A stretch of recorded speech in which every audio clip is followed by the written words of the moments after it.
classroom environment,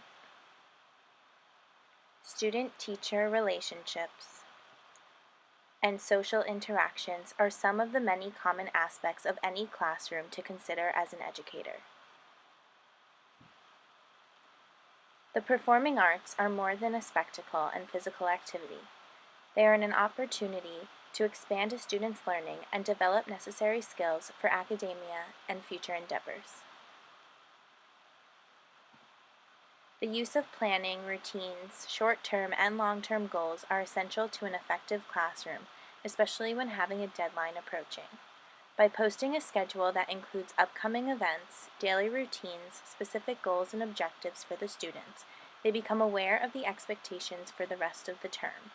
Including a learning objective is crucial, as the performing arts are intended to relay a message to the audience. By advising students to relate the material learned to the topic at hand, they are able to decipher meanings and intentions of the choreographer while also gaining a better understanding of the topic. A typical classroom has the instructor in front of the class giving a verbal prompt of 5, 6, 7, 8, then demonstrating the choreography with the students repeating behind them, step by step. It is expected for the students to follow along. However, if they do not, clarification of the steps or a punishment will be provided. However, instructors must be aware that mistakes are common and that it is difficult to use both the brain and the body to accomplish a task. This is why praise and positive reinforcement are used in the classroom.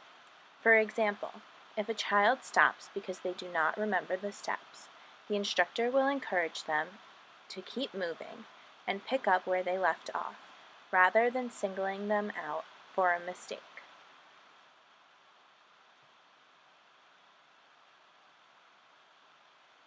While choreographing, one must be able to expand their thinking and use nonverbal working memory to plan and make decisions, whether that is the dance steps, amount of people in the dance, or the intent of the dance itself. It is also beneficial to have proficient flexibility, as circumstances may vary from performance to performance. For example, a piece of choreography and formations have been set, however a dancer is sick. Adjustments must be made so there is not a collision on stage. The ability to change one's original work is commendable and necessary to obtain. While working, it is important to keep in mind the end result and what that may look like.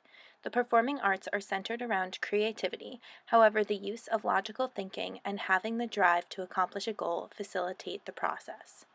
Bloom's taxonomy is a tool used to delve into a topic using higher-ordered thinking through a multi-step process. A dance instructor may use the following. First, the teacher will demonstrate how movement can express body image issues. The student will then reproduce it and then demonstrate their own variation of the material. Then, a student will collect research on the concept and difficulties of body image, which will provide a background for intent and expression. Later, the student will use the information collected to alter the given material and possibly create their own phrase of movement. Throughout this process, the student must reflect on their own progress and ask the question, am I achieving my goal? This metacognitive stage allows the student to use his or her executive functions to complete a task with the correct criterion. Lastly, the student will select, arrange, rearrange, and adjust material sourced from the variety of movement phrases explored throughout the process to then produce a dance about the struggles of body image.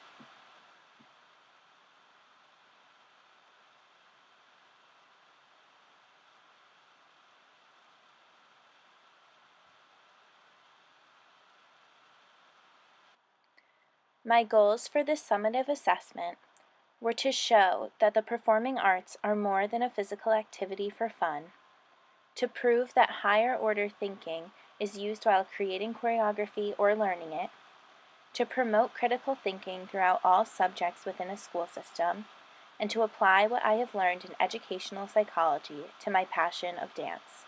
Thank you.